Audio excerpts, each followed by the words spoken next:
Estimados participantes, bienvenidos una vez más a una sesión del Diplomado de Derecho Laboral y Seguridad Social.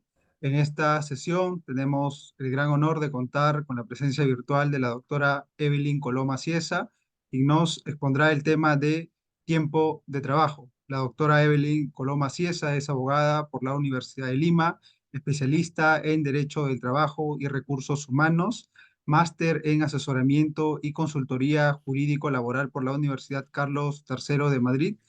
Es doctoranda en la Universidad de Salamanca, docente de la Universidad de Lima, directora del área laboral y migratoria del estudio Yona y Bustamante Abogados, y es coautora de libros y artículos especializados en Derecho del Trabajo y Derecho Migratorio. Doctora Evelyn Coloma, en primer lugar, darle un enorme agradecimiento a nombre de B-Lawyer por haber aceptado la invitación de participar como ponente en este diplomado de Derecho Laboral y Seguridad Social. Estamos profundamente agradecidos y estamos contentos por ello, y estamos seguros de que será una sesión valiosa, una sesión provechosa para todos los participantes el día de hoy. Le cedo el uso de la palabra para que pueda iniciar con su ponencia, doctora. Muchas gracias. Muchas gracias. Voy a aceptar la grabación.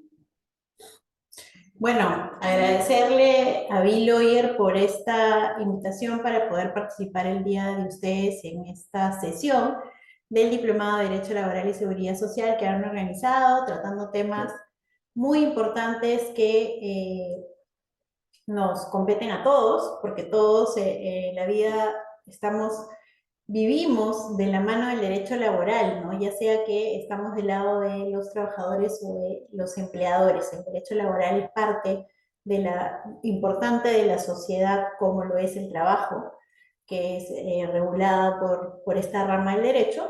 Y bueno, es importante conocer las diferentes figuras que competen al derecho del trabajo y las diferentes figuras que se presentan en el contrato de trabajo, ¿no? En este contrato de trabajo, que de acuerdo al derecho laboral lo que se regula con los alcances del derecho laboral es la relación de trabajo subordinada, ¿no? Por cuenta ajena, que desempeña un ser humano a favor de una persona natural, una persona jurídica, ¿no? En el marco de la relación de trabajo regulado por el ordenamiento jurídico peruano, pues tenemos una serie, como le decía, de figuras, ¿no?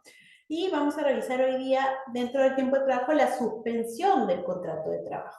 ¿Sí? Es una figura importante y hoy en día, por ejemplo, el día de ayer, se ha votado en el Pleno del Congreso de la República una serie de disposiciones que formaban parte de un dictamen sobre beneficios laborales, ¿no? Y licencias.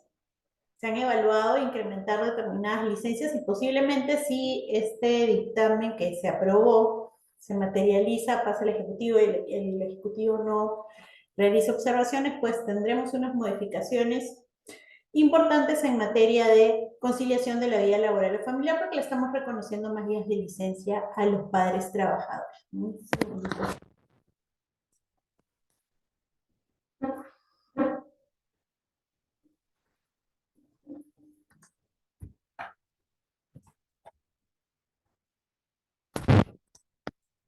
Acomodar la pantalla.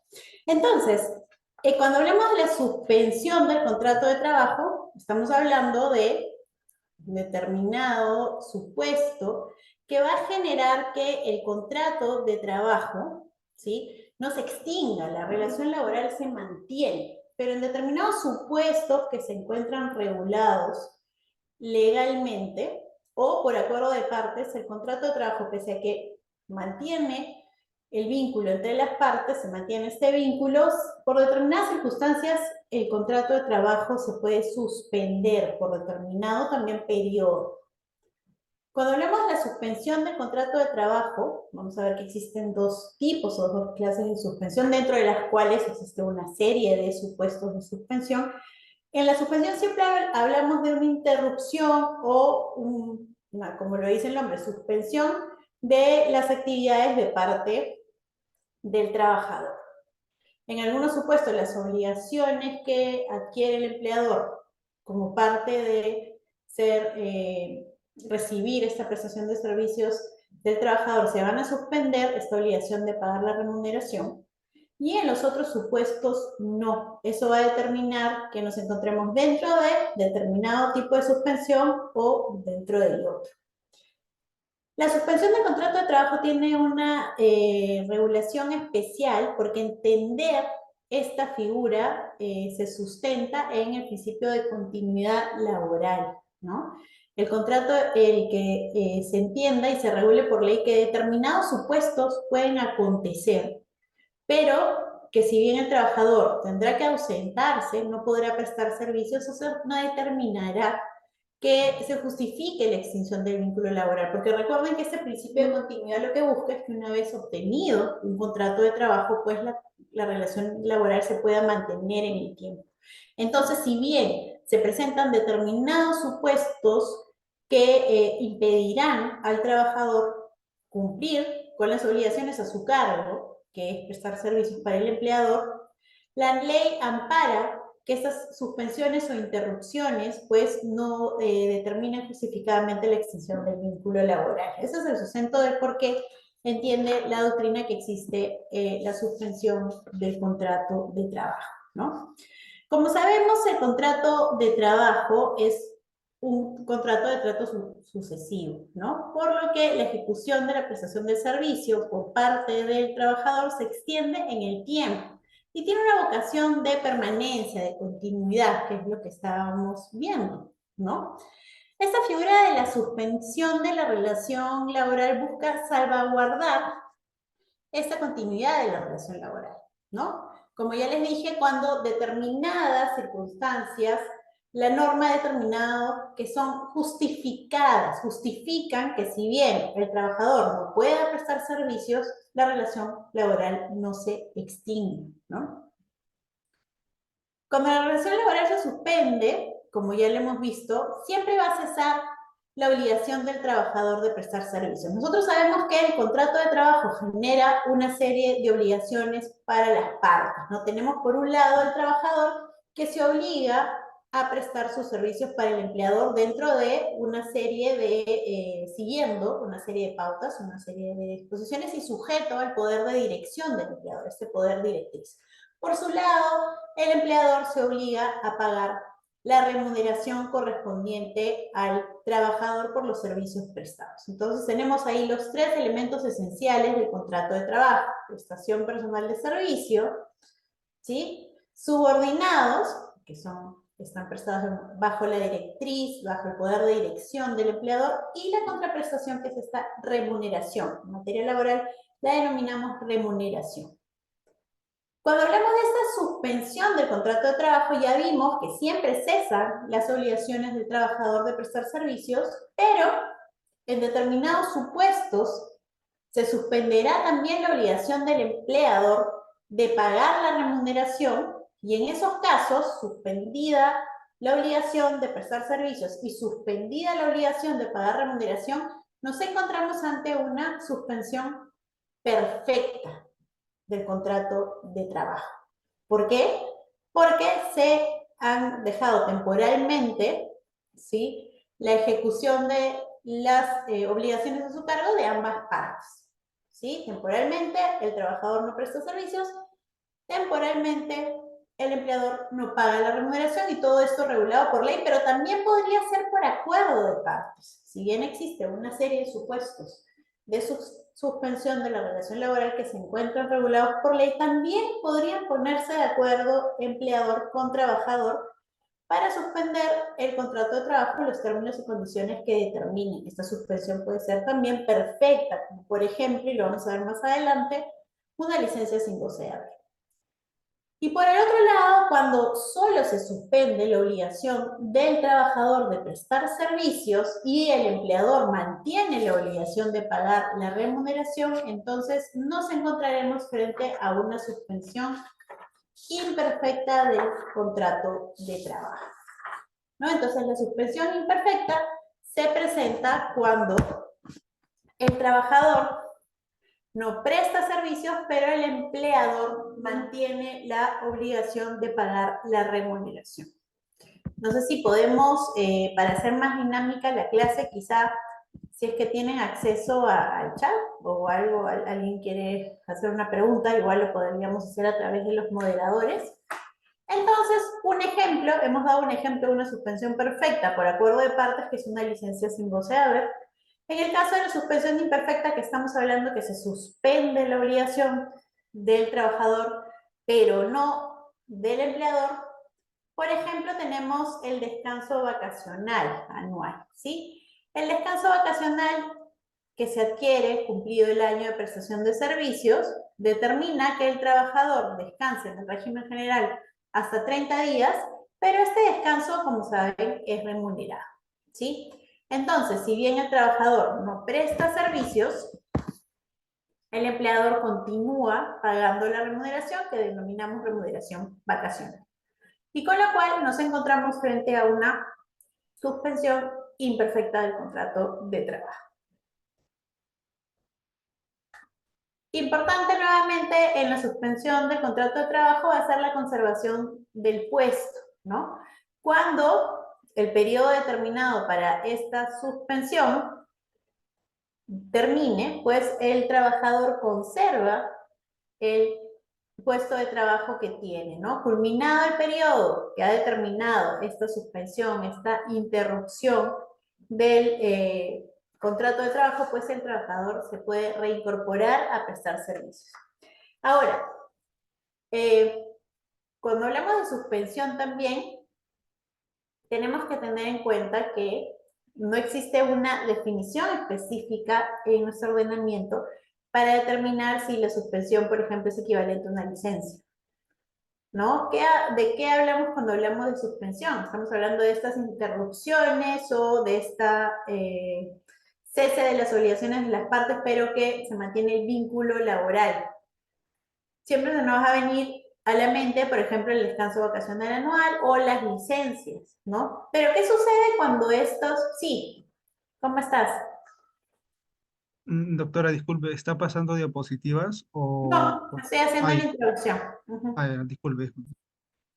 Perfecto. Pero ¿qué sucede si esta suspensión no es por más de un día o un día? ¿Qué sucede cuando tenemos un permiso, por ejemplo, para realizar determinada acción durante la jornada de trabajo? Estamos ahí también en una suspensión del contrato de trabajo, eso tendríamos que analizar.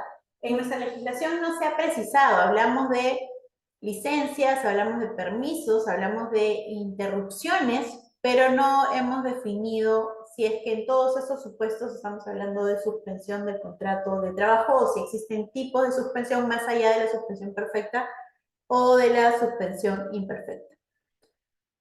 Importante tener en cuenta, ¿no? Si bien el vínculo laboral se suspende, existen determinadas obligaciones del trabajador y del empleador que se deben de mantener. Por ejemplo, que la permanencia del contenido ético, ¿no? Es de conocimiento general, el contrato de trabajo no importa solo el cumplimiento de obligaciones objetivas, las obligaciones que tiene el trabajador a su cargo, sino también este debe de cumplirse de manera ética, pero no solo la prestación del servicio, sino también de parte del empleador estamos obligados a actuar con la ética correspondiente. ¿Qué sucede si se suspende el contrato de trabajo? ¿Sí? Se suspendió, por ejemplo, porque me encuentro en descanso pre y postnatal. Y yo decido prestar servicios para la competencia de mi empleador, que no se puede hacer porque seguramente estaré subsidiada, pero ¿podría hacerlo? O podría decir, bueno, pero mi contrato está suspendido porque la ley me ampara a tomar un descanso. ¿Tendré que mantener mis obligaciones éticas, como por ejemplo la competencia leal frente a mi empleador, o no estaré obligado? ¿Qué opinan? Si es que ahí me pueden poner por el chat.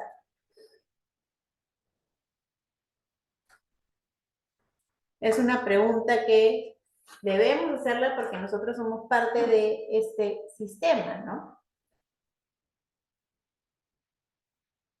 Entonces, cuando analizamos la suspensión, debemos de tener en cuenta que las obligaciones de las partes, si bien cesan temporalmente, no se suspenden, mejor dicho, para no confundirnos, las obligaciones del trabajador de prestar servicio y las obligaciones del empleador en algunos casos de pagar la remuneración y en otros se mantiene la obligación, determinadas obligaciones que sustentan el contrato de trabajo como la buena fe laboral se deben de mantener pese a que las partes no están prestando servicios, no están cumpliendo con las prestaciones a su cargo en el contrato de trabajo. Dicho esto, vamos a, luego de esta breve introducción, vamos a ya evaluar los supuestos de suspensión del contrato de trabajo que se han regulado normativamente.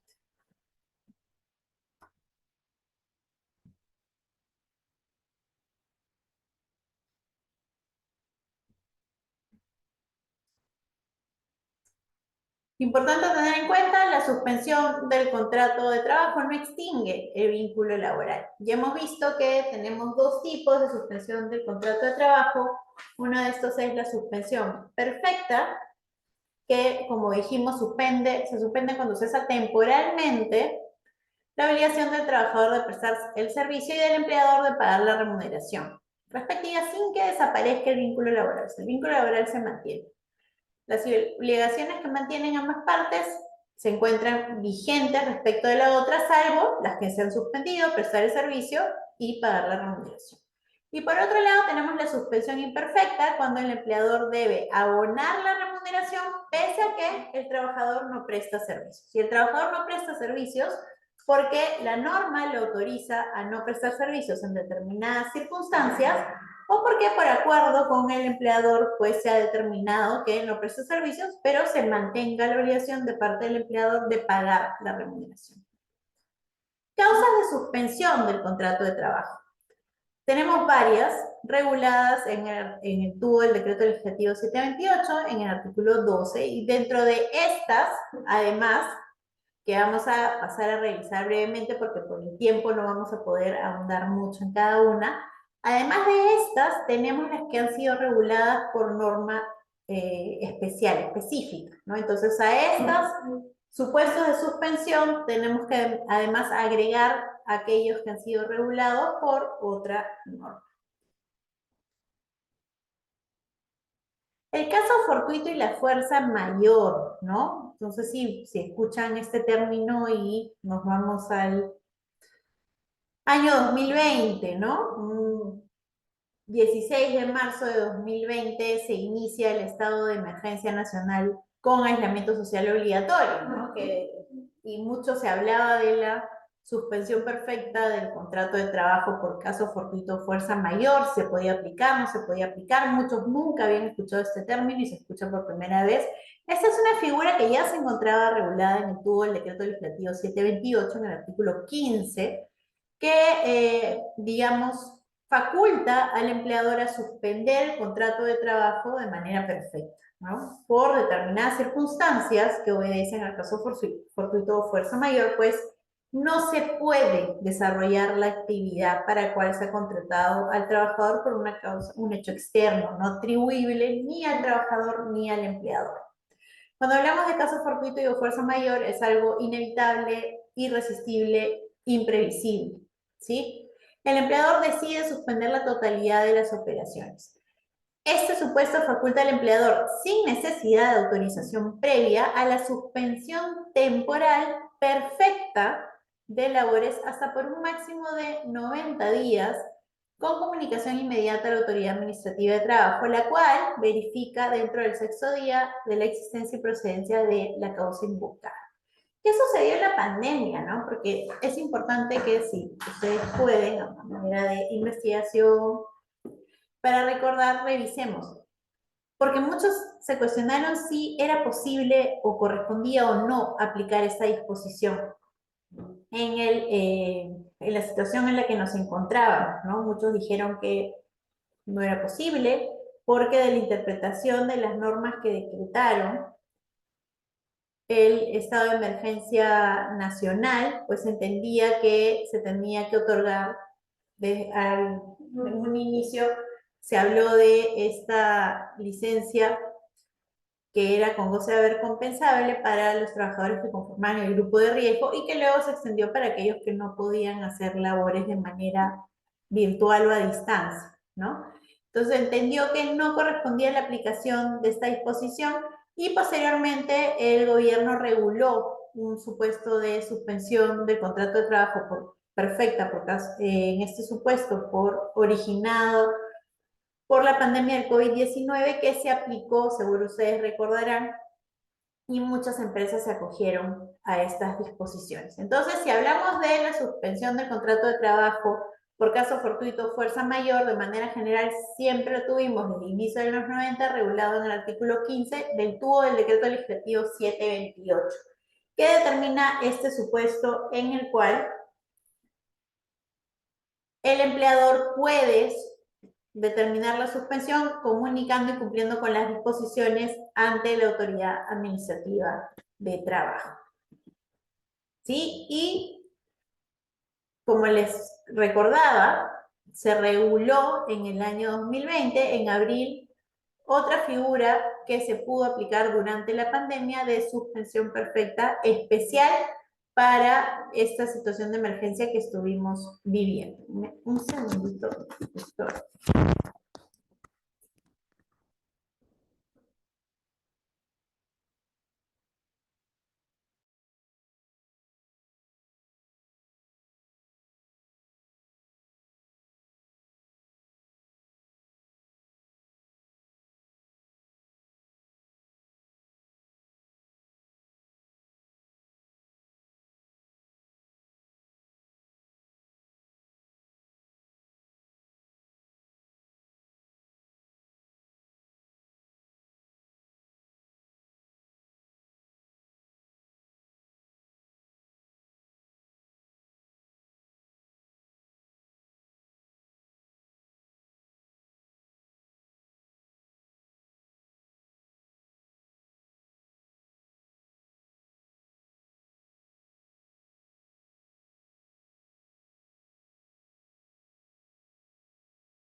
El siguiente supuesto de suspensión del contrato de trabajo es la licencia por maternidad. El descanso pre y postnatal, ¿sí? Es un derecho que tienen las madres trabajadoras, es una suspensión perfecta del contrato de trabajo porque se regula el derecho de la madre de la trabajadora gestante a suspender sus obligaciones a favor del empleador. ¿Pero por qué? Porque encontrándose en estado de gestación, pues requiere atender el parto y también, eso en el caso de días antes o previos al parto, y también una vez culminado el parto, pues quedarse un tiempo atendiendo al recién nacido, ¿no? En el caso de la madre trabajadora, el descanso pre y postnatal es de 49 días y 49 días posteriores. Este descanso postnatal se puede extender a 30 días naturales adicionales en dos supuestos: en el caso de parto múltiple y en el caso de nacimiento de niños con discapacidad, y la discapacidad tiene que ser determinada y certificada por un médico. Este derecho hablamos que es una suspensión perfecta porque si bien se regula el descanso que debe otorgar el empleador no está obligado a pagar una remuneración dentro de este periodo. Lo que se activa en estos casos es el subsidio por maternidad, que es a cargo de ELESALUD. ELESALUD tiene la obligación de abonar a la trabajadora madre gestante y que ha dado a luz el subsidio por maternidad, que es una prestación económica que se genera como parte de las obligaciones que asume ELESALUD al ser quien administra la seguridad social en salud en nuestro país. Como ustedes recuerdan, todo trabajador dependiente es afiliado regular a la seguridad social y como tal, el empleador respecto a este aspecto tiene la obligación de aportar todos los meses el 9% del valor de las remuneraciones del trabajador. Se calcula teniendo en cuenta como base la remuneración del trabajador y lo aporta a ELESALUD todos los meses. Pues la trabajadora está antes afiliada regular a la seguridad social y como tal tiene derecho a las prestaciones que otorga ELESALUD, que son desde prestaciones preventivas, de atención de salud, de recuperación, y también dentro de esas tenemos a las prestaciones económicas. Las prestaciones económicas son el subsidio por incapacidad temporal, el subsidio por maternidad, el subsidio por lactancia y la prestación por sepelio, ¿no? Entonces, cuando la madre gestante cumple con los requisitos como afiliada regular para tener derecho al subsidio por maternidad, además del descanso que le otorga, que está a cargo del empleador, la Seguridad Social en Salud, salud le va a abonar este subsidio por maternidad. Ahora ustedes me dirán, bueno, pero en el caso de los trabajadores del régimen privado, el empleador abona este subsidio y luego le solicita a salud que le reembolse, ¿no?, el pago que hizo el empleador. Sí, y miren que aquí hay una diferenciación, porque tratándose de trabajadores del Estado, cuando el empleador es el Estado, el de salud directamente abona estos montos del subsidio a los trabajadores.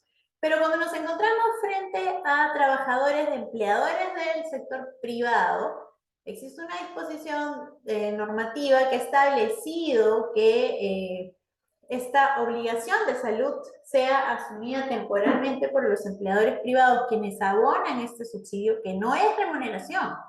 No podríamos hablar de que estamos frente a una remuneración porque el obligado a abonar este monto es de salud, no es el empleador, pero el empleador abona este subsidio calculado en atención a las disposiciones que establece salud y luego le solicita a salud el reembolso de estos pagos que ha realizado a nombre de salud el empleador, ¿sí? Entonces, en el caso de la licencia por maternidad, estamos frente a una suspensión perfecta y se generará, cuando se cumplan los requisitos legalmente establecidos, el pago del subsidio por maternidad. Esta sería la primera, que es el embarazo. ¿Qué otros puntos podríamos ver respecto del embarazo? La extensión del descanso pre y postnatal se dio hace unos años, en el año 2016. Antes eran solamente 90 días los que tenía la madre. Y hemos visto también que la extensión del descanso se puede dar por nacimiento múltiple y de hijos con discapacidad, ¿no?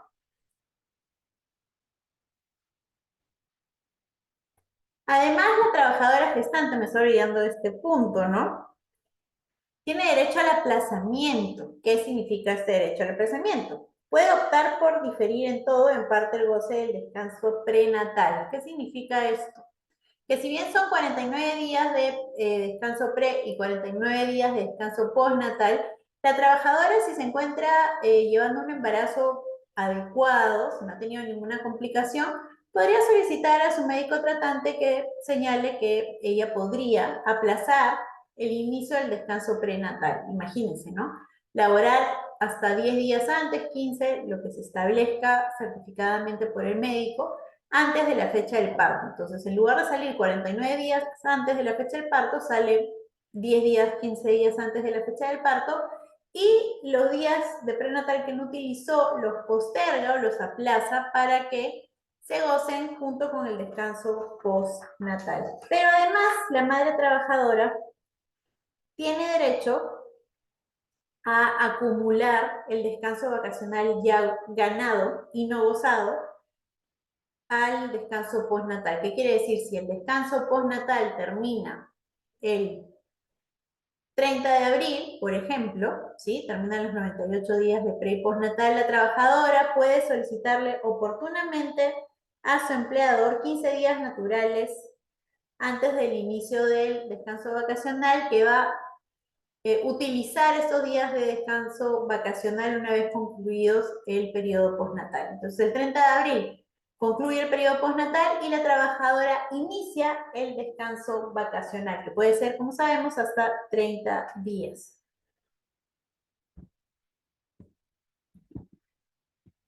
La hora de lactancia materna.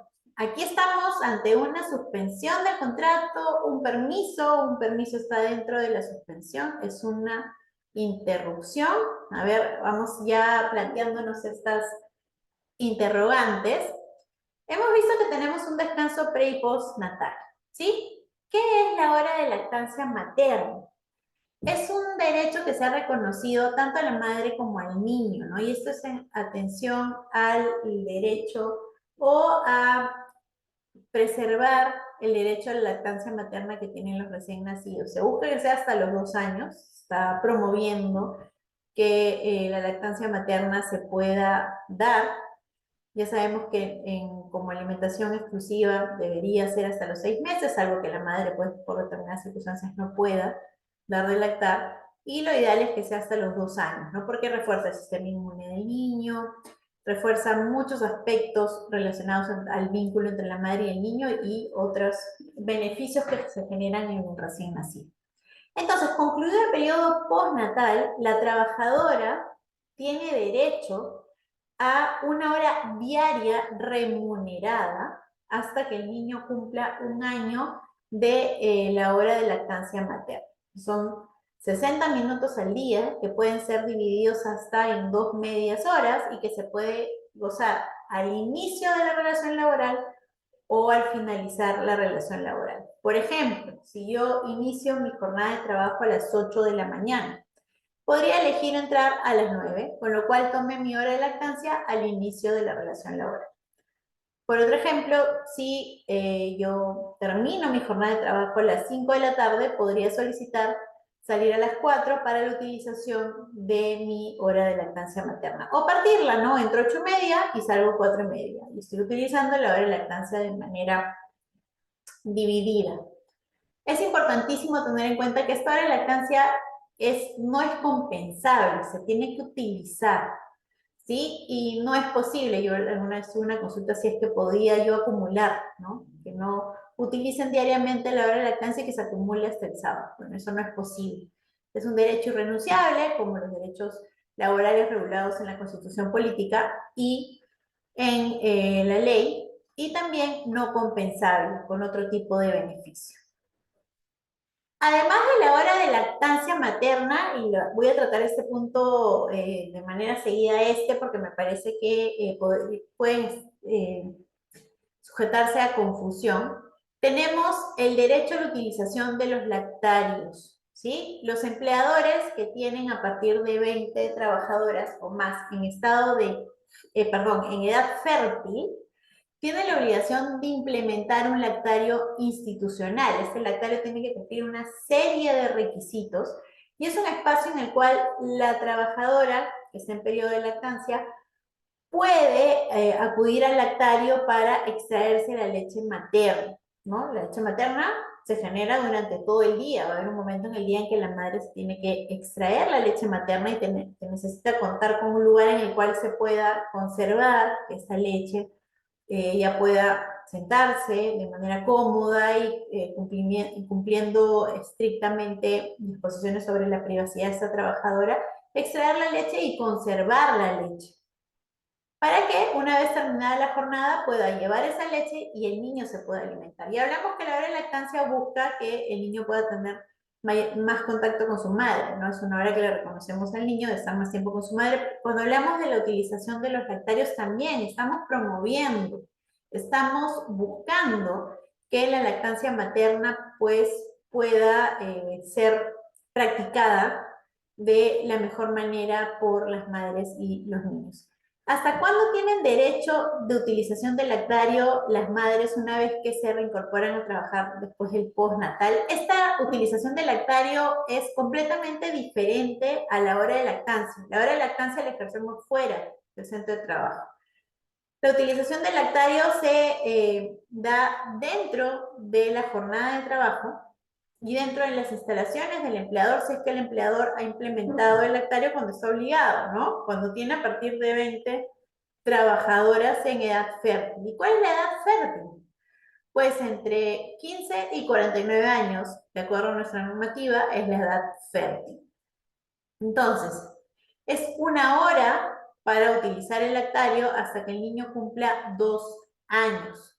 Esta hora se puede dividir hasta en 3 partes: 20 minutos, 20 minutos, 20 minutos o 30 y 30 minutos. Entonces, como les decía, tenemos por un lado el derecho a la hora de lactancia materna y por el otro el derecho a la utilización de los lactarios. En la lactancia materna, hasta que el niño cumple 1 año, en la utilización del lactario hasta que el niño cumpla 2 años. Y hay una serie de exposiciones que van alrededor de la utilización del lactario que según un día puede ser materia también de otra capacitación y la podríamos tratar. Pero es importantísimo estos derechos porque nuevamente permiten reforzar el derecho a la alimentación con leche materna de los recién nacidos. Luego tenemos la incapacidad por enfermedad o accidente comprobados. Este tipo de suspensión es particular porque, como vamos a ver, en un primer momento esta suspensión es imperfecta y luego se convierte en una suspensión perfecta. ¿Sí? ¿Qué nos dice la norma? En caso de enfermedad, el asegurado que cuente con 3 aportaciones mensuales consecutivas o 4 aportaciones mensuales no consecutivas en el curso de los 6 meses calendario anteriores al mes en que se inicia la enfermedad, tiene derecho a recibir un subsidio por enfermedad. Recuerden que hablamos del subsidio por maternidad a cargo de salud.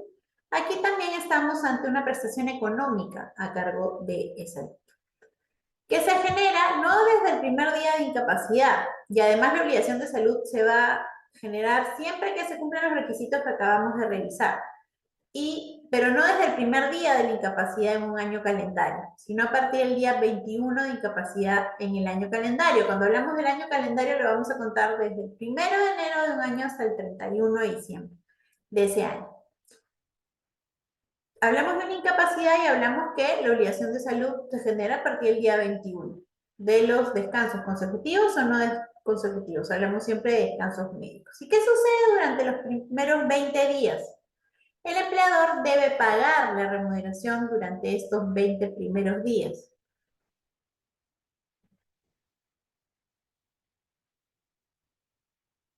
Un segundito.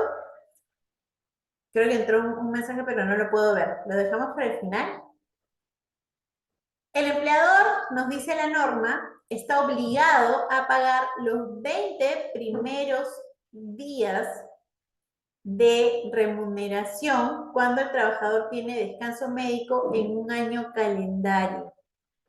Sean consecutivos o no consecutivos, imagínense, ¿no?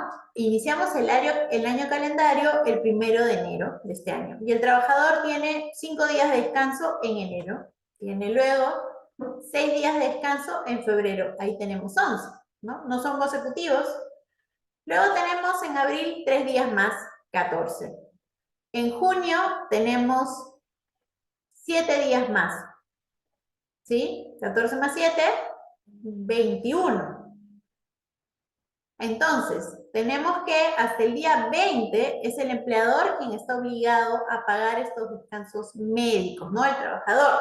Goza del descanso que ha sido otorgado por un médico certificado, el Colegio Médico del Perú y habilitado, y a partir del día 21 ya se activa la obligación de salud de pagar el subsidio por incapacidad temporal.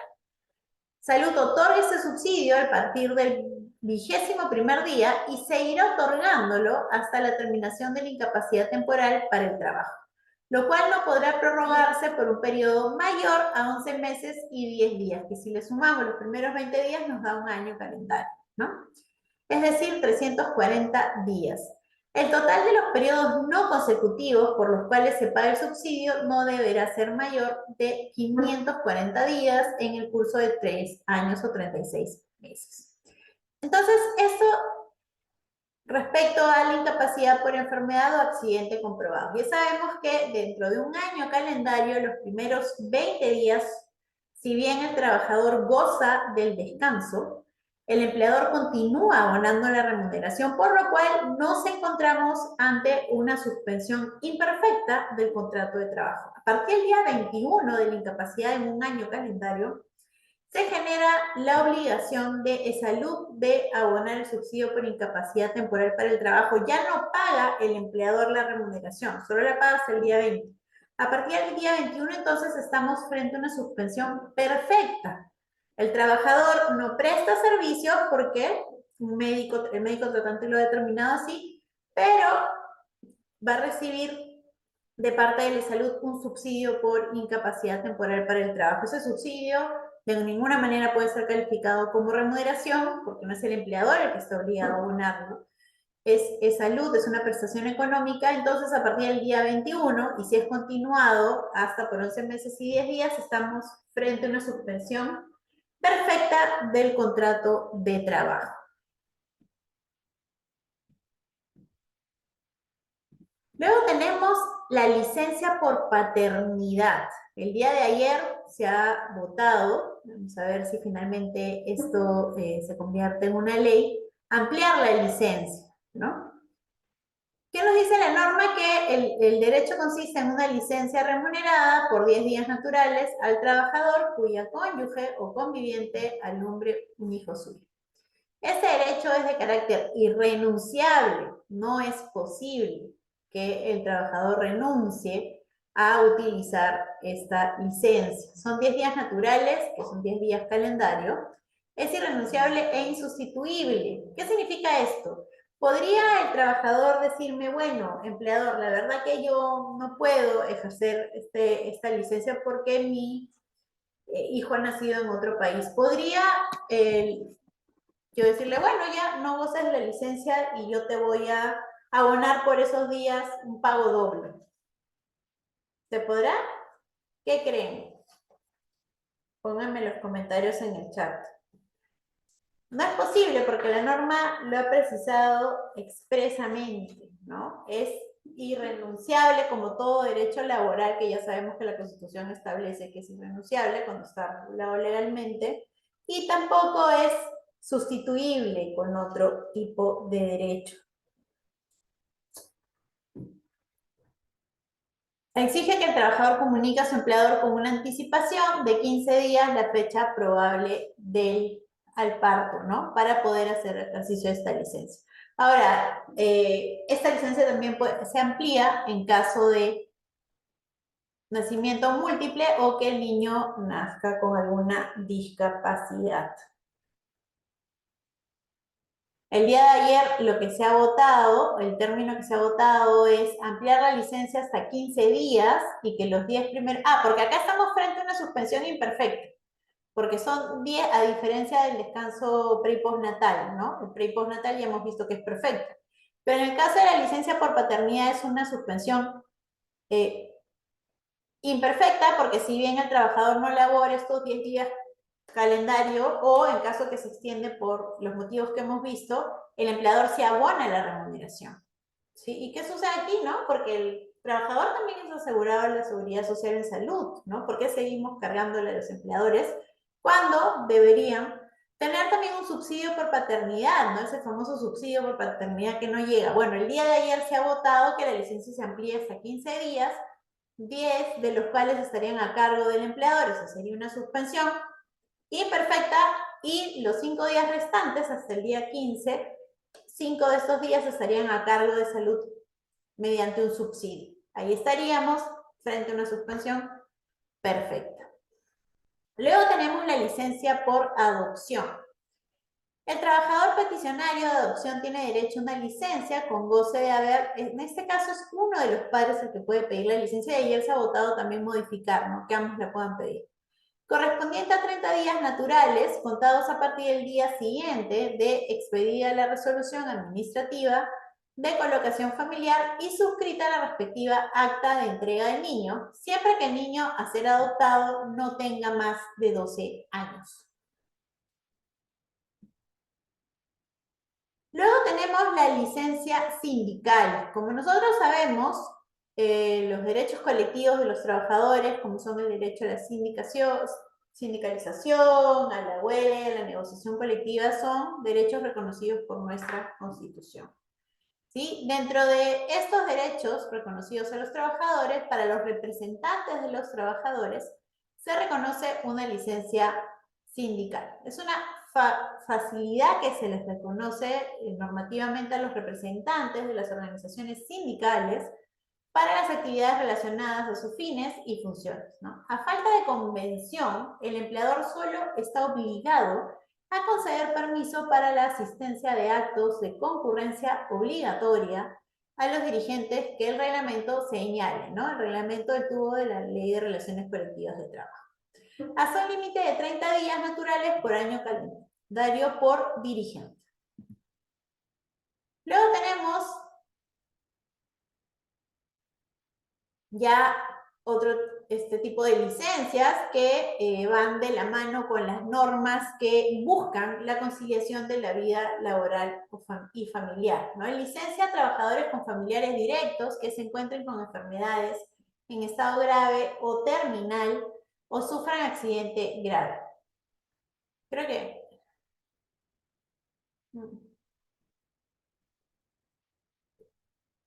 Creo que se dejó de compartir la pantalla. Vamos a retomar.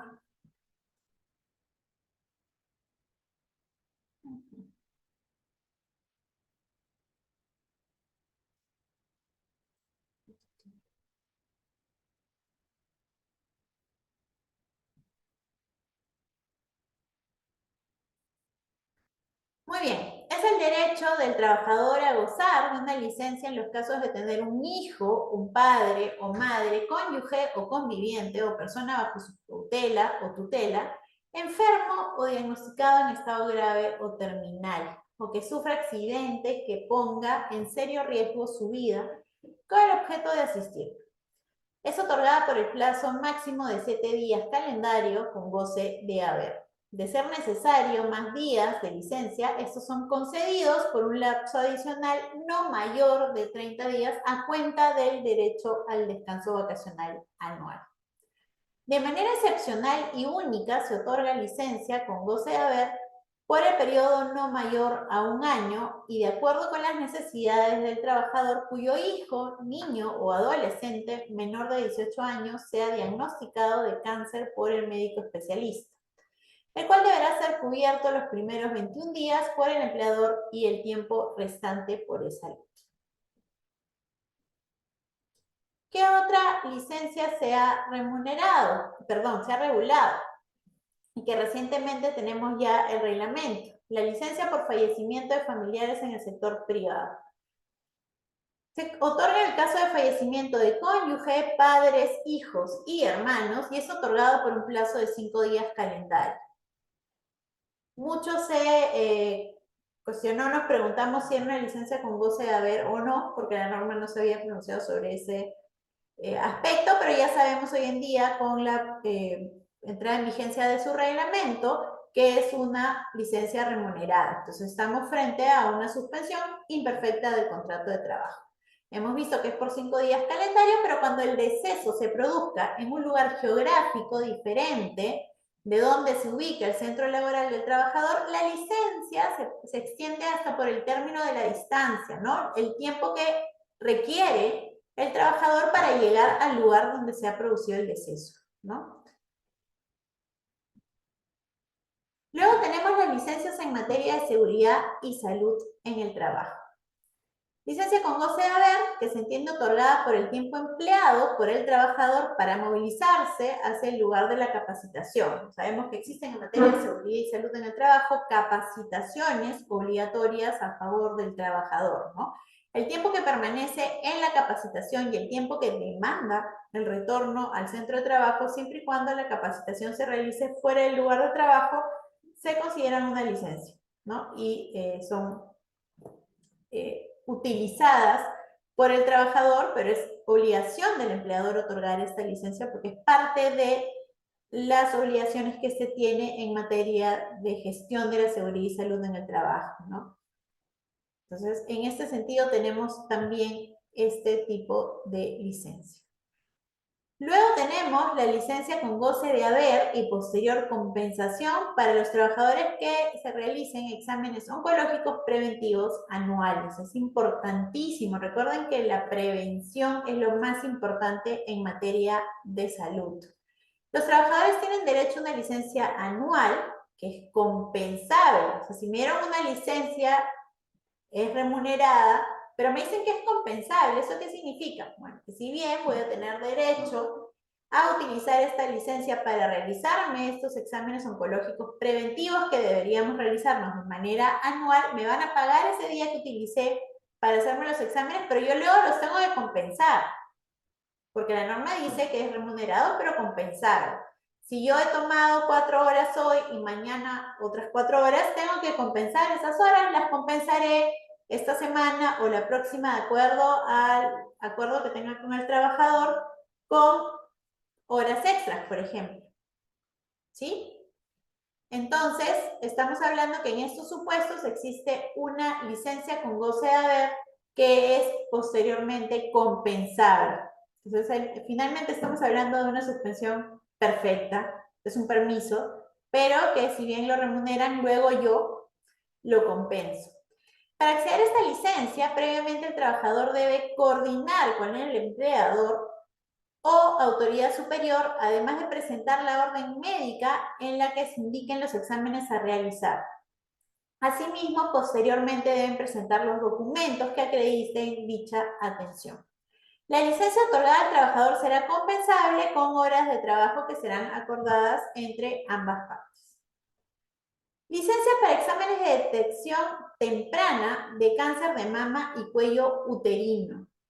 Importantísimo, ¿no? Que las mujeres se realicen esta evaluación. Sabemos que las mujeres, seguro anualmente o semestralmente, acuden a un ginecólogo para realizarse determinados exámenes como el Papa Nicolau, pero el de detención temprana de cuello uterino también puede involucrar otra serie de exámenes. Yo no soy médico, por eso no les voy a dar los términos médicos, pero ustedes podrían consultar con su médico tratante. Es importantísimo la prevención en estas materias y tanto el cáncer de mama como el de cuello uterino, que es detectado tempranamente, puede ser curado, ¿no? Entonces es muy importante y por eso es que hoy en día se reconoce además esta licencia que deberíamos solicitar para poder realizarnos este tipo de evaluaciones, ¿no? Las mujeres trabajadoras tienen derecho a un día al año de licencia con goce de haber cuando concurran a realizarse los exámenes de detección temprana del cáncer de mama y de cuello uterino, que son uno de los cánceres más comunes que existen hoy en día, ¿no? Luego tenemos una regulación muy importante porque en materia de erradicación de la violencia contra la mujer y el grupo familiar, también se han regulado beneficios en materia laboral. Dentro de estos tenemos los permisos justificados por inasistencias y tardanzas derivadas de actos de violencia. Estas inasistencias no pueden exceder de 5 días laborables en un periodo de 30 días calendario o más de 15 días laborables en un periodo de 180 días calendario, ¿no? Entonces, las personas, sean mujeres u otro miembro del grupo familiar que sean víctimas de violencia, tienen derecho a que les justifiquen las inasistencias o las tardanzas. Luego tenemos permiso para los trabajadores que han sido afectados por la tuberculosis. Hemos visto que vemos aquí licencias, permisos, ¿no? ¿Cuál será la diferencia entre una licencia y un permiso? Se los voy a dejar como tarea porque eso está siendo materia de debate. Si es lo mismo, no es lo mismo, existen diferencias. Cuando hablamos de la tuberculosis y de las personas afectadas por esta enfermedad, tenemos que tener en cuenta que tienen derechos también en materia laboral, ¿no? Primero, pues tendrá un descanso, ¿no? Hasta que pueda ser dado de alta y que se pueda reincorporar a prestar servicios. Pero una vez reincorporado va a tener que seguir un tratamiento y una rehabilitación. Entonces, la norma establece, además de otras obligaciones que tiene el empleador, como por ejemplo, en el caso de empleadores obligados a tener un reglamento interno de trabajo, las disposiciones respecto de la prevención de discriminación por tuberculosis tienen que estar incorporadas en el reglamento interno de trabajo y también incorporaría yo las disposiciones respecto, por ejemplo, de estos permisos, ¿no? El trabajador afectado por tuberculosis, una vez concluido su periodo de descanso médico, nos dice la norma, tiene derecho a ingresar una hora después o salir una hora antes en los días que corresponda a su tratamiento hasta su culminación. Esta facilidad está sujeta a compensación. Entonces, estamos hablando de una licencia que, si bien retrocedamos, se paga esta hora, luego el trabajador la tiene que compensar. La compensará, por ejemplo, con horas extras, ¿no? Salvo que, por acuerdo con el empleador, no sea necesario compensar. Otro tipo de licencia que ayuda a la conciliación de la vida laboral y familiar también. La licencia por familiar con Alzheimer y demencia. Los familiares directos y cuidadores a cargo de la atención de los pacientes con la enfermedad de Alzheimer y otras demencias tienen derecho a solicitar a su empleador hasta una jornada laboral de permiso remunerado al año. Por ejemplo, si la jornada de trabajo es de 8 horas, hasta 8 horas en el año, a fin de atender las necesidades del paciente. Licencia por deportista calificado.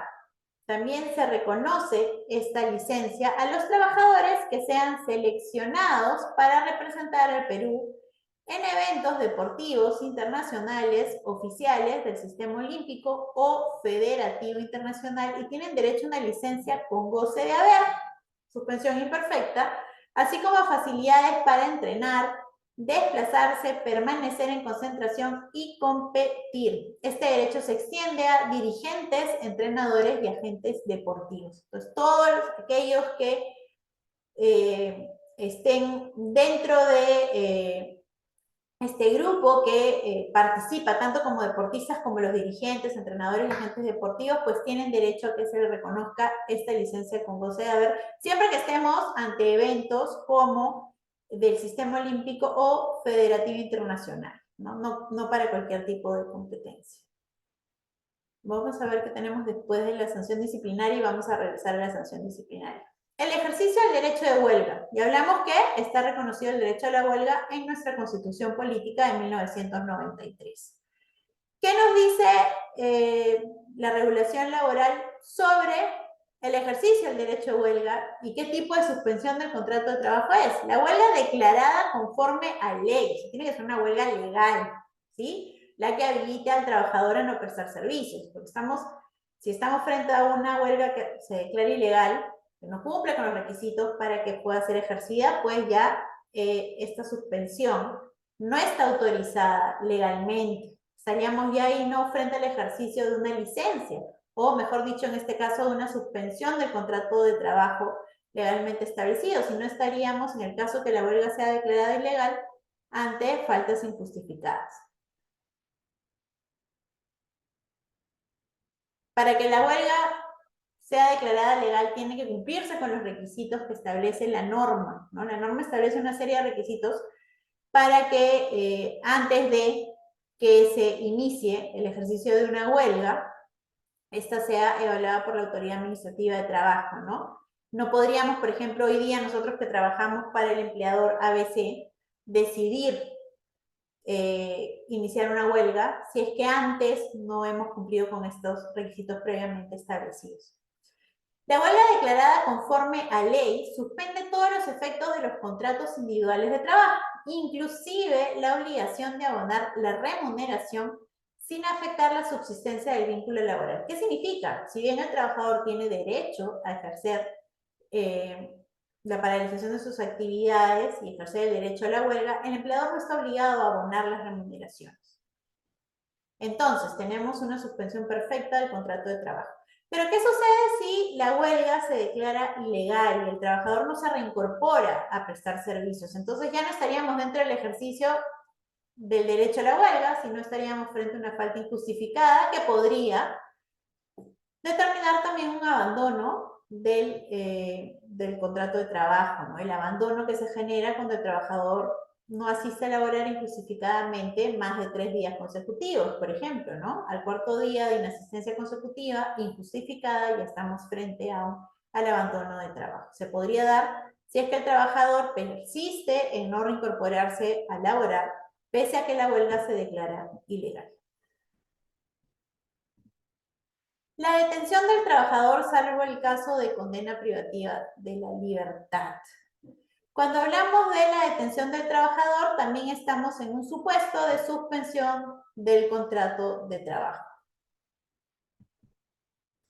La inhabilitación administrativa o judicial por periodo no superior a 3 meses. Pero tenemos dos tipos de suspensión del contrato de trabajo por inhabilitación.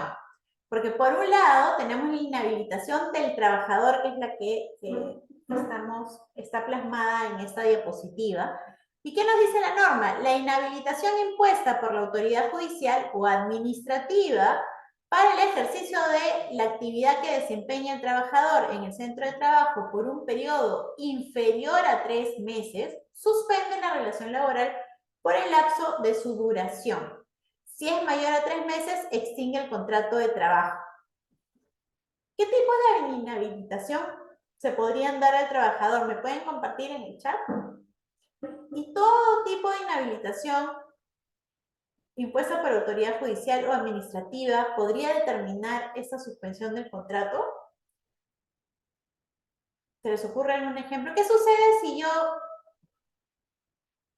por ejemplo, tengo un trabajador que es abogado y el colegio de abogados le ha impuesto una sanción y lo ha inhabilitado por 4 meses? O no, vamos a irnos al ejemplo de, no de la extinción del vínculo, sino de la suspensión. A mi trabajador que es abogado lo han inhabilitado por 2 meses. En ese caso, si él lo ha inhabilitado el colegio de abogados y él ejerce como abogado, pues 2 meses no va a poder ejercer, con lo cual se suspende el contrato de trabajo. Si inhabilitan 3 meses, pues podría extinguir el contrato de trabajo válidamente. Es una causa de extinción del vínculo laboral, está dentro de las faltas relacionadas con la conducta del trabajador. Pero ¿qué sucede si no es el colegio de abogados el que inhabilita a mi trabajador, sino ha incurrido en infracciones a las normas de tránsito, al reglamento de tránsito, y han suspendido su licencia de conducir? Pero entonces tomamos conocimiento que ha sido impuesta esa sanción a mi trabajador, pero mi trabajador es abogado, no necesita conducir para cumplir sus funciones. En este supuesto en el cual la suspensión es de la licencia de conducir, está inhabilitado para conducir, ¿procedería la suspensión? ¿Qué creen? ¿Procede o no procede? ¿O tiene que ser una inhabilitación que le impida cumplir con sus actividades? ¿Qué creen? Tendría que ser una habilitación que le impida cumplir con sus actividades.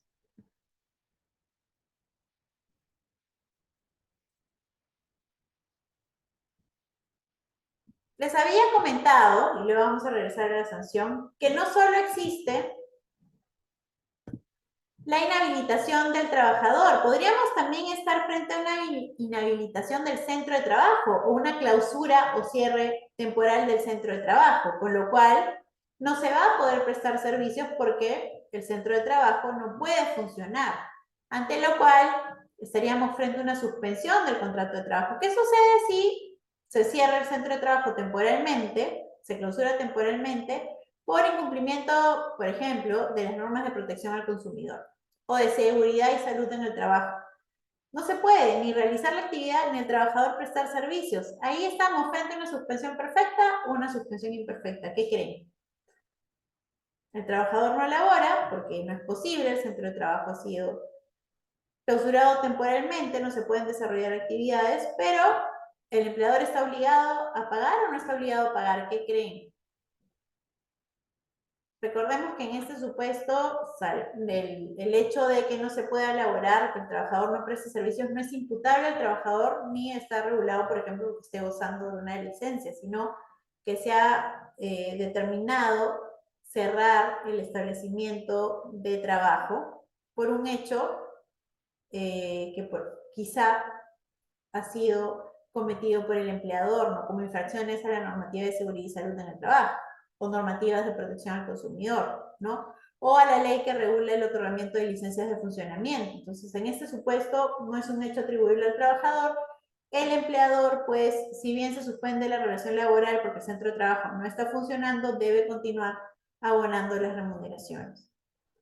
Luego tenemos los permisos o licencias concedidos por el empleador. Esto es por acuerdo, ¿no? Ya hemos visto las licencias que están reguladas normativamente, pero también vimos que estas podían ser por acuerdo de partes, ¿no? Si bien existen unas que están reguladas, de las cuales no se puede renunciar, porque los derechos laborales reconocidos en la ley son irrenunciables, además de esto se le podría reconocer mayores beneficios a los trabajadores. Nuestra regulación no regula el tema de los permisos o licencias, salvo los casos anteriormente señalados, por lo que esto queda sujeto a las políticas de la empresa. Por ejemplo, en el reglamento interno de trabajo, en las directivas o en los convenios colectivos, ¿no? O a la facultad discrecional del empleador, ¿no? Solicito, por ejemplo, un permiso para viajar a hacer una maestría en el extranjero, ¿no? Y el empleador decide si me otorga ese permiso con goce de haber o sin goce de haber y el tiempo por el cual me otorga el permiso. Eso siempre tiene que estar materializado por escrito. De no haber normativa interna en el centro de trabajo, el empleador no está obligado a otorgar esos permisos o licencias, salvo los supuestos que ya hemos revisado. Entonces, los permisos o licencias concedidos por el empleador quedan bajo su potestad si los autoriza o no y de qué forma los autoriza. Vamos a regresar ahora a la sanción disciplinaria, ¿no? Cuando hablamos del poder de dirección, que lo mencionamos al inicio de esta presentación, señalamos que el empleador tiene la facultad directriz, ¿no? Puede dirigir las actividades del trabajador, pero no solo dirige las actividades o da las directrices para que el trabajador cumpla con las funciones a su cargo, también supervisa las actividades del trabajador, las fiscaliza y en caso de incumplimiento puede imponer sanciones disciplinarias. Entonces, esta facultad forma parte del poder directriz del empleador que puede sancionar las faltas cometidas por el trabajador en el desempeño de sus funciones. Nosotros sabemos que la sanción disciplinaria puede ir desde una llamada de atención, pasando por una suspensión sin goce de haber, o una llamada de atención verbal, una llamada de atención escrita, la suspensión y la más, digamos, gravosa, que es el despido justificado, ¿no? En los supuestos en que los trabajadores han incurrido en una falta relacionada con su capacidad o con su conducta y estaremos frente a un despido justificado siempre que se cumplan las disposiciones establecidas legalmente. Por ejemplo, el trabajador incurre en una falta relacionada con la capacidad o con la conducta y no significa que automáticamente lo vamos a despedir. Tenemos que cumplir el procedimiento establecido legalmente, que es de forma previa a la extinción del vínculo laboral, ¿no? Si no cumplimos este procedimiento, estaremos pues ya no frente a un despido justificado.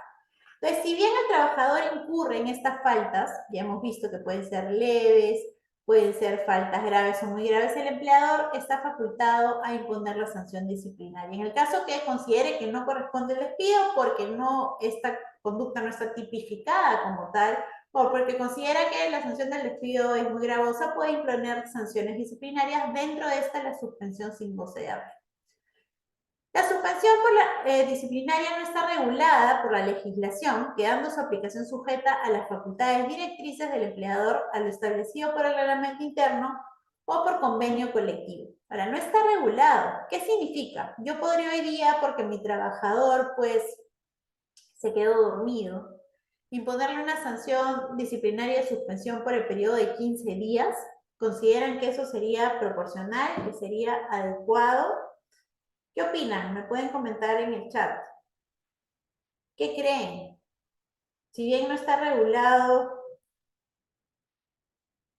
eso nos deja una libertad ilimitada como empleadores, porque si, por ejemplo, ¿no? Yo decido suspender a mi trabajador 6 meses, ¿estará justificado? Muy bien, Jesús. No es razonable. Entonces, cuando apliquemos nosotros, utilicemos esta facultad directriz, recordemos que no es ilimitada esta facultad directriz, está limitada. Y está limitada por los derechos que tiene el trabajador. En principio, los derechos fundamentales del trabajador, los derechos constitucionales, legales del trabajador limitan esta facultad directriz. Pero además tiene que tener criterios de razonabilidad. Claro, José, depende también de lo que señala el reglamento. En los casos que tenemos el reglamento interno, estamos obligados a contar con este. Existen supuestos en los cuales, recuerden, los empleadores con menos de 100 trabajadores no están obligados a contar con un reglamento interno de trabajo. Lo podrían tener, sí, pero no están obligados. Entonces, aplicar el poder directriz en materia de sanción disciplinaria tiene que obedecer a razonabilidad, proporcionalidad. Además, que ustedes ya habrán escuchado sobre el principio de inmediatez, ¿no? Imagínense que el trabajador se quedó dormido en enero. Todos sabemos que se quedó dormido porque figura en las cámaras de los pasillos. Yo ya sé, me enteré Pero bueno, enero estuvimos muy complicados, febrero también, marzo, ay, abril recordí, ¿verdad? Que el trabajador se quedó dormido el 4 de enero. Lo voy a sancionar en marzo, en abril. ¿Eso es posible? ¿Creen? ¿Podría yo sancionarlo 2 meses después o tengo que observar el principio de inmediatez? Entonces tengo que observar el principio de inmediatez, pero también la proporcionalidad y la razonabilidad, incluso para determinar el número de días de la sanción que vamos a imponer, pese a que normativamente no está un límite. Pero sí, en el proyecto que tenemos del Código de Trabajo se ha establecido ahí una propuesta de cuántos días podrían ser. Los invito también a revisar este código, este proyecto de código, ¿no? Recuerden que nosotros no contamos con un código de trabajo, esto es un proyecto, no tenemos una ley general de trabajo, a diferencia, por ejemplo, del Código Civil, del Código Penal. En materia laboral tenemos el TUA, el Decreto Legislativo 728, su reglamento, y una serie de legislación en cada materia específica que estamos obligados a conocer, ¿no? Pero ya sería bueno que finalmente contemos con ese compendio normativo que nos ayude a ordenar el derecho laboral peruano. No sé si me queda algunos minutos para que puedan hacerme consultas, si es que aún es posible.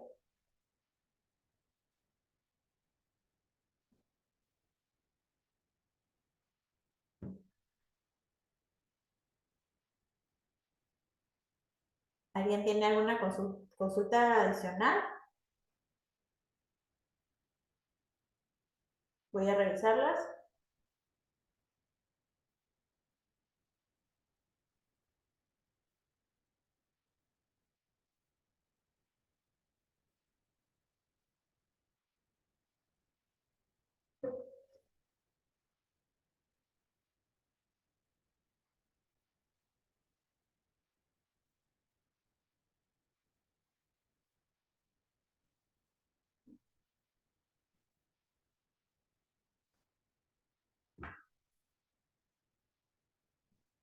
A ver, tenemos aquí. Isaac, ¿cómo estás? Buenas noches, qué alegría verte.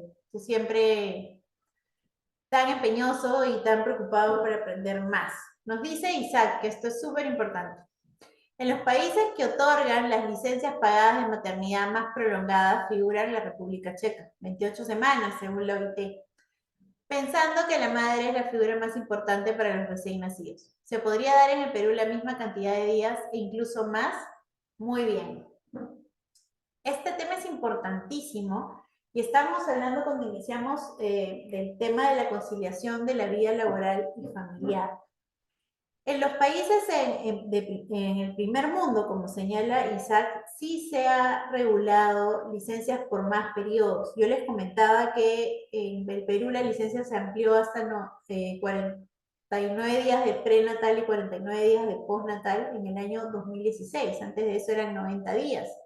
Aún consideramos que los 98 días actuales son insuficientes para que la madre pueda así dedicarse en el periodo postnatal en atención al niño.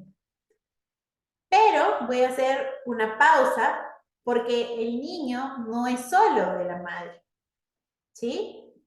Tanto en la concepción de un niño como en todo lo que involucra la gestación tiene que participar también el padre. Si bien es la madre quien por un hecho estrictamente biológico va a poder tener la gestación, porque eso pues es intransferible, ¿no? Hoy en día solo la mujer es quien puede gestar. Y cuando hablamos de la conciliación de la vida laboral y familiar, no estamos hablando de un derecho de la madre, estamos hablando de un derecho del recién nacido, del niño, estamos hablando de un derecho del padre que no solo tiene obligaciones respecto al niño, sino tiene derecho a participar del nacimiento del niño, de los primeros días del niño, de la crianza del niño, porque vamos a hablar que la conciliación de la vida laboral y familiar no se va a agotar solamente en estas licencias luego del nacimiento y antes del nacimiento, sino también tendría que involucrar políticas en las cuales, por ejemplo, los empleadores otorguen permisos para que los padres puedan acudir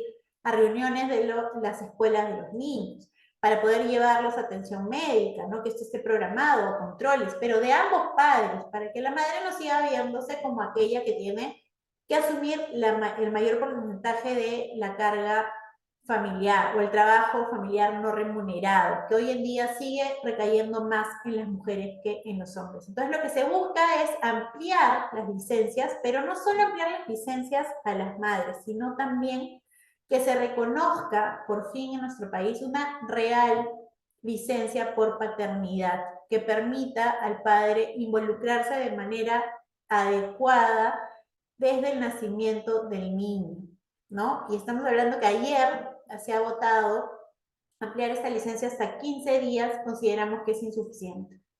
¿Sí? En otros países, incluso las licencias a partir de determinado momento se pueden compartir, ¿no? Imagínense que le reconocen a la madre 6 meses y al padre 3.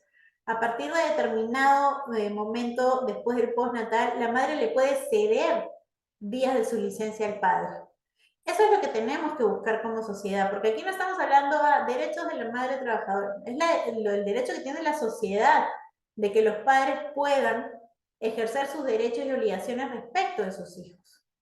Que nuevamente, aquí hablamos de reconocerle derecho a las madres trabajadoras.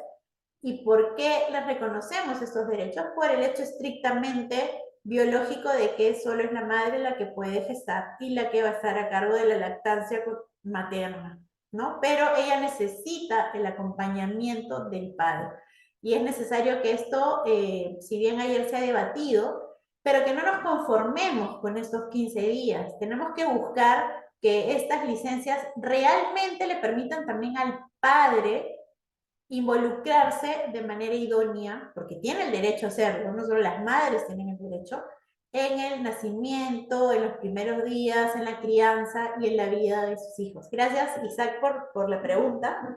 Y los invito también a reflexionar sobre este punto que es importantísimo y está siendo materia de muchos debates en Naciones Unidas en esto, desde la semana pasada, para que comprendan y los invito a reflexionar sobre este tema que nos involucra a todos como sociedad, porque todos necesitamos padres acompañando en la crianza de los niños. Gracias, Isaac. Y bueno, yo creo que podemos dar por concluida la sesión de hoy. No sé, si es que queda alguna otra pregunta. Yo tendré una sesión más con ustedes, que si no me equivoco es el 27 de marzo. Y estaré feliz de volverlos a acompañar. Si para esa fecha tienen alguna otra consulta sobre la suspensión del contrato, también la podríamos revisar ese día. Estoy consultando aquí si ya damos, si no yo feliz me quedo conversando con ustedes.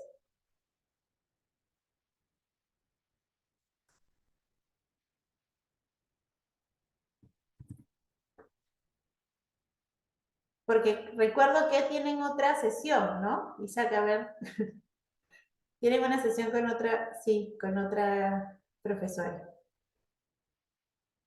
Sí, doctora, buenas noches. Muchas gracias por responder a cada una de las preguntas de los participantes. Tenemos la siguiente sesión a las 8 de la noche. Ah, perdónenme, entonces todavía tenemos más tiempo. Sí, Perfecto.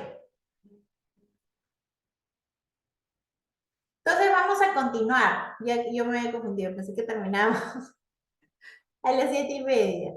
Vamos a continuar porque hay mucho por revisar el día de hoy. Entonces nos quedamos en la sanción disciplinaria y cuando hemos tratado el tema de la sanción disciplinaria, que les comenté que pueden revisar el proyecto del Código de Trabajo, pero también los invito a revisar el código para que puedan comparar cómo se están regulando también los derechos a la conciliación de la vida laboral y familiar, que son importantísimos. De hecho, en estas reuniones que, bueno, ya hace muchos años tenemos el convenio 156 de la OIT, que regula también el derecho a la conciliación de la vida laboral y familiar. Y en sí, muchas de las licencias que el día de hoy hemos realizado atiende a que Perú haya asumido obligaciones internacionales también en esta materia, que son importantísimas. Pues cuando hablamos de estos derechos, como les decía, los invité a la reflexión, pero como nos queda tiempo, vamos a revisar esta, esta reflexión, lo podemos revisar también el día de hoy, porque la importancia de la conciliación de la vida laboral y familiar es que interioricemos porque es necesaria. Yo no sé si ustedes han escuchado que algunas veces se considere que contratar a una mujer es más costoso que contratar a un hombre, ¿no? Porque es la mujer quien va a pedir permisos, es la mujer quien tiene que atender a los hijos. Y eso no es cierto. Eso es porque culturalmente hemos entendido que es la mujer quien se tiene que encargar de atender a la familia, pero si es que la mujer se tiene que encargar de atender a la familia, ¿cómo hace la mujer para poder crecer profesionalmente? ¿Sí? Ustedes conocen sobre la ganadora del Premio Nobel de Economía 2023, Claudia Godín, seguro han escuchado sobre ella. Ella ha ganado el Premio Nobel del año 2023 en Economía por sus estudios acerca de la igualdad salarial o desigualdad salarial que existe. Y es un estudio a través de los años que, mediante el cual ella ha buscado encontrar la razón de por qué las mujeres siguen percibiendo menor remuneración que los hombres. Claro, hace unos años o unas décadas, las mujeres tenían, hace un siglo, las mujeres tenían menos acceso a formación que los hombres. Entonces se podía entender que la desigualdad salarial tenía como origen que la mujer esté menos capacitada que los hombres, que las mujeres estén menos capacitadas que los hombres. Pero entonces, el Premio Nobel de Economía del año 2023 ha venido estudiando a través de los años qué ha sucedido con la evolución del desempeño laboral de la mujer. Si dice, sí, claro, hace 100 años la mujer tenía menos formación, menos acceso a formación y a capacitarse que los hombres, con lo cual sí se justificaba que, por ejemplo, llegue a un tope en su carrera profesional. Pero hoy en día la mujer tendrá esta limitación. Yo no sé si todos ustedes son abogados o estudiantes de derecho, pero ¿son más mujeres o más hombres en su facultad? Desde que yo estaba en la Facultad de Derecho de la Universidad de Lima, somos más mujeres en las promociones. Seguramente eso varía cada ciclo, ¿no? Pero hoy en día las mujeres tenemos acceso a la misma formación que los hombres. Sin embargo, siguen existiendo brechas para el desarrollo de nuestra vida profesional. Y Claudia dijo, bueno, pero ¿en qué momento, no? Porque cuando nosotros salimos del colegio, todos estamos iguales, ingresamos a realizar estudios superiores, sea una universidad o un instituto, vamos iguales, ¿sí? Podemos desarrollarnos como estudiantes de manera igual. Egresamos de la universidad y hasta cierto momento vamos desarrollando o caminando al igual que los hombres, pero con el nacimiento del primer hijo es que empiezan a limitarse el desarrollo de las mujeres, de acuerdo a este estudio, ¿no? Que está justificado con estadísticas. Entonces, sería el nacimiento del primer hijo lo que determinaría aquí que la mujer pues no pueda seguir creciendo al mismo ritmo que crecen los hombres. ¿Y por qué? Ya hemos mencionado este punto y es la asunción de las responsabilidades familiares que no están siendo ejercidas de manera equitativa entre hombres y mujeres. Entonces, el hijo no es solo de la mujer y no es solo la mujer la que debe encargarse. Y nuevamente, no es solo un deber del padre, es un derecho del padre que tiene de participar de la crianza de su hijo, ¿no? Y nosotros como sociedad también somos un factor muy importante en interiorizar, en comprender por qué es necesario que tanto mujeres como hombres se les reconozca estos permisos, estas licencias. Hablamos de licencia porque son periodos más prolongados, ¿no? Pero podríamos hablar también por permisos. Ya hemos visto que se están reconociendo una serie de permisos para que se pueda, por ejemplo, acompañar a las rehabilitaciones de familiares que necesitan, porque se les ha determinado alguna incapacidad o discapacidad. Pero no solo eso, no tiene que ir más allá. Ahora, si bien es el Estado quien está obligado a cumplir con esas obligaciones del reconocimiento de derechos para o mejorar los derechos que ya tienen las mujeres y los hombres en nuestro país, nosotros no podemos quedarnos esperando que el Estado pues regule todas estas obligaciones. Ahora, conocemos que sí, ya el Estado nos impone obligaciones costosas cuando somos empleadores, los sobrecostos laborales son considerables, pero cuando hablamos de otorgar mayores beneficios que puedan ayudar a los trabajadores a conciliar de la vida laboral y familiar, no solo estamos hablando de costos, ¿no?, económicos. Podrían también los empleadores elaborar políticas que, por ejemplo, determinen, se me ocurre, bolsas de horas, ¿no?, para el acompañamiento de la formación educativa de un niño. Y aunque suene de repente muy, no sé, peculiar o quién no recuerda las actuaciones del colegio, ¿no? ¿Quién asistía a las actuaciones? ¿El padre o la madre? ¿O a quién no le gustaría, siendo padre, poder acompañar a su hijo a una actuación? Y eso es parte de que también los empleadores, como parte de nuestro sistema, pues empiecen a idear o establecer políticas orientadas a la conciliación de la vida laboral y familiar. Bolsas de horas, ¿no? Por ejemplo, al año los trabajadores tendrán 8 horas cada semestre para poder utilizarlas, o anualmente, ¿no? Si 8 horas les parece un montón, para poder utilizarlas para el acompañamiento de sus menores hijos de la forma que determinen. Ahora, estas horas pueden ser compensables también. Imagínense que yo necesito ir el día, para la actuación del Día del Padre, o para ir a recoger la libreta del niño, o para cualquier otro tipo de actuación. No estoy obligado como empleadora a regalarle esas horas. Podría yo poner que las compense con horas extras, por ejemplo, terminando la jornada. Entonces, lo que debemos buscar es empezar primero a interiorizar por qué es valioso, por qué es necesario conciliar la vida laboral y familiar.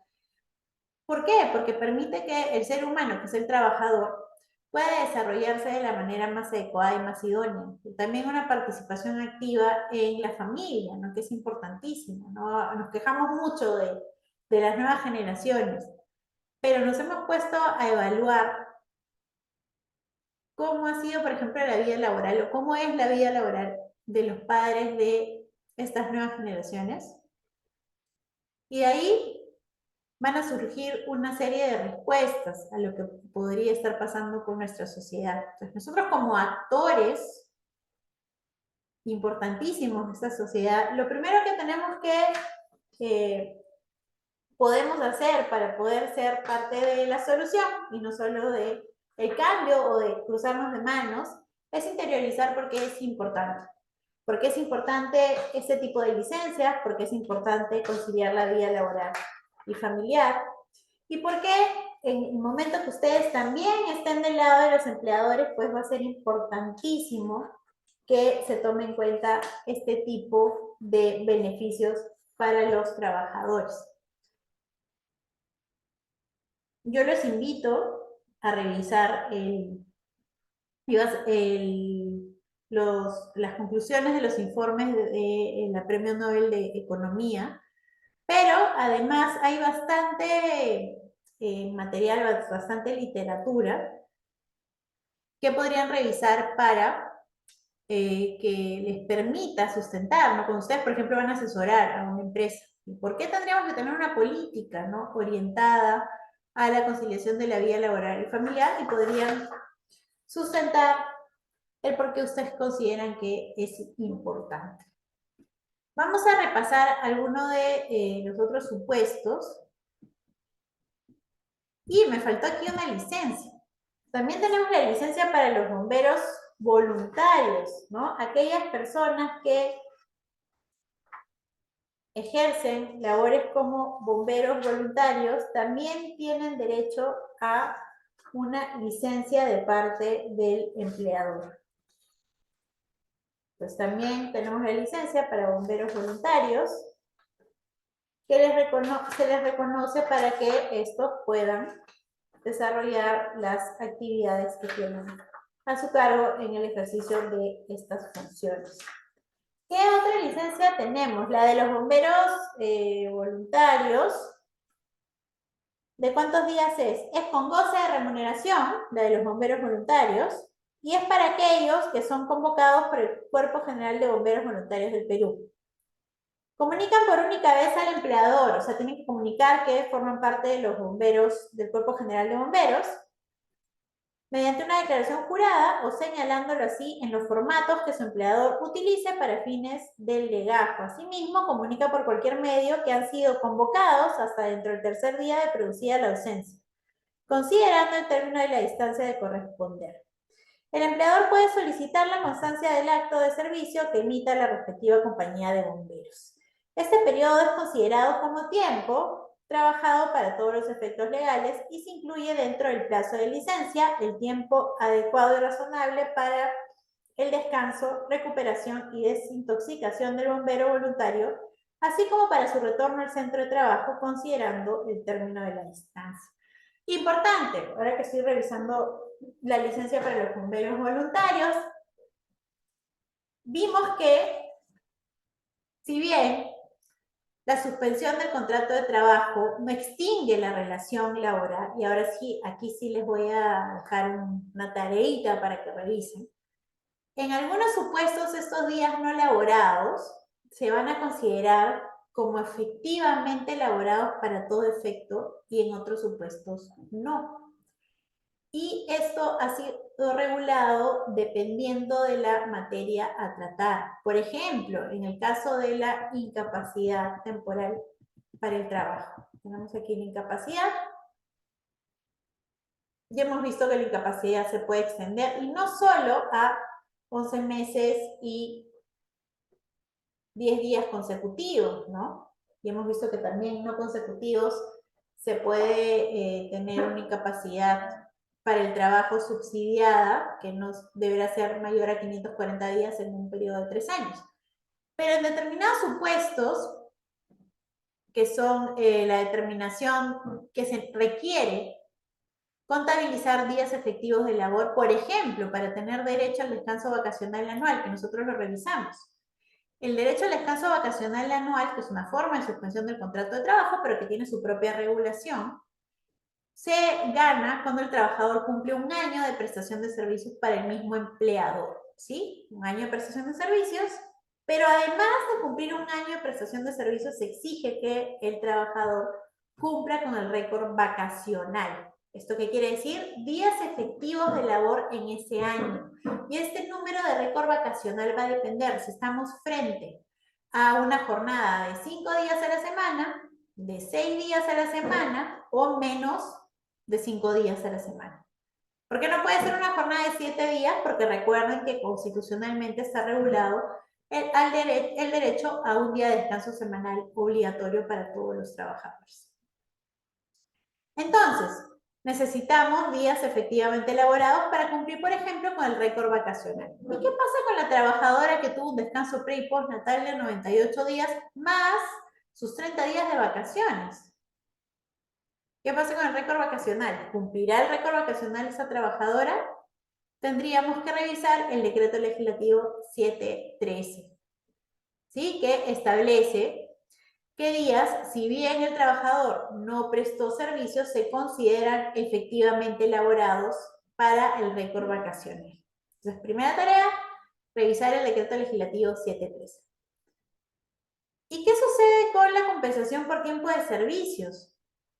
¿Qué pasa si se suspende el contrato de trabajo? Pero yo legalmente tengo derecho, la norma me ha reconocido el derecho a esta suspensión.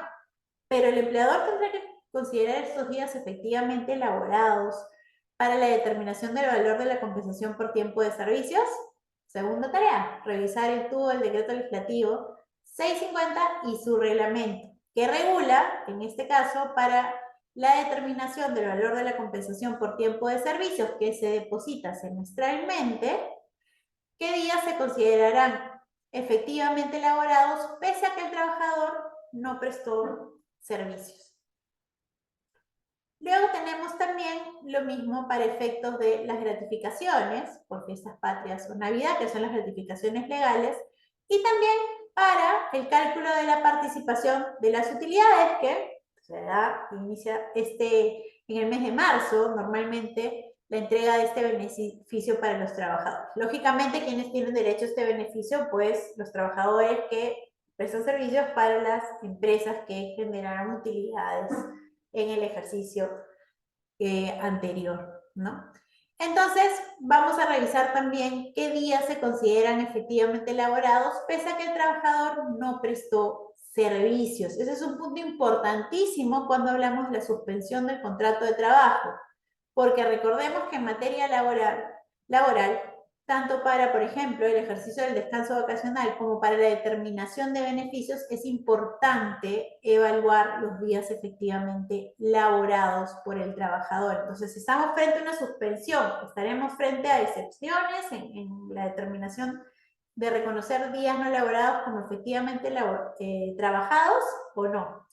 Este punto también es importante tener en cuenta, lo había dejado para el final, y revisen estas normas, también revisen el decreto legislativo 892 que regula el derecho a la participación en las utilidades. Voy a revisar por última vez si es que quedó alguna licencia por tratar. Cuando hablamos de la licencia para asistencia a la rehabilitación, es también para el trabajador si es que requiere de estas rehabilitaciones, ¿no?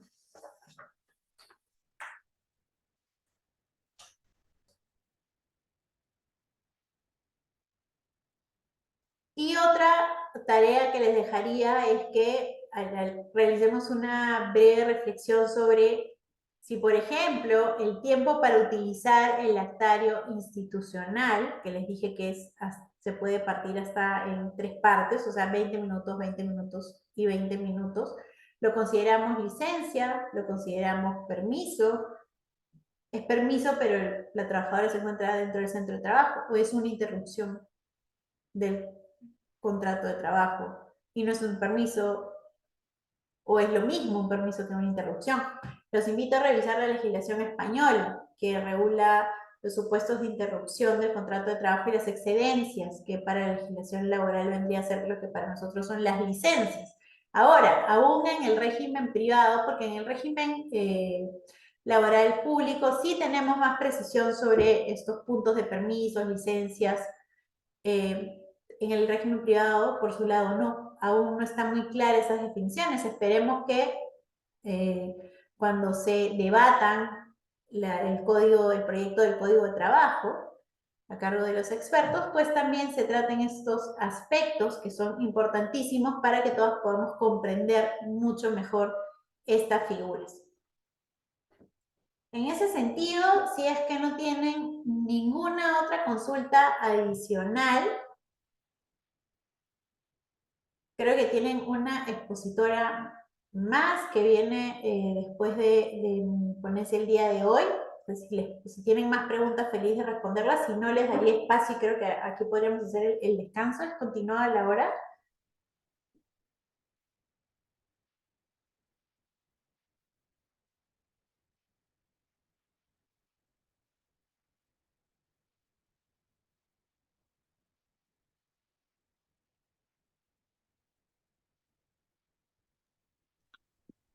Sí, doctora, ya no hay ninguna pregunta adicional. Muchas gracias por haber resuelto las interrogantes de los participantes. Gracias por haberse tomado su tiempo el día de hoy de compartir su conocimiento, su experiencia y las reflexiones que ha hecho sobre este tema tan importante en materia laboral, doctora. Muchísimas gracias. Eh, Esperamos que en otra oportunidad vuelva a aceptar una invitación de Bill Lawyer para participar como ponente en un diplomado, curso o evento académico que realice. Que tenga una Gracias. excelente noche, doctora. Muchas Y bueno, gracias. voy a aprovechar porque no lo señalé al inicio, los quiero felicitar por invertir su tiempo en capacitarse, ¿no? Un verdadero estudiante y un verdadero profesional nunca termina de capacitarse. La capacitación enriquece, así como el día de hoy a mí me han enriquecido las preguntas que ustedes han tenido, el aporte importantísimo de Isaac, por ejemplo, sobre la legislación comparada. Entonces, la capacitación constante es necesaria y nos hace ser mejores profesionales. Yo los felicito nuevamente por el día de hoy. Seguro que después de clases o después de trabajar se tomen un tiempo para actualizarse, para conocer sobre la casuística que tenemos ya los abogados en ejercicio, porque todo eso suma. Nunca dejen de capacitarse, porque el mundo está lleno de oportunidades para aquellos que están preparados para asumirlas. Les doy un fuerte abrazo y que tengan un excelente fin de semana. Nos vemos en la siguiente sesión, que si no me equivoco es el 27 de marzo. Un fuerte abrazo para todos y muchas gracias a Biloyer nuevamente por la invitación. Igualmente, doctora, muchísimas gracias.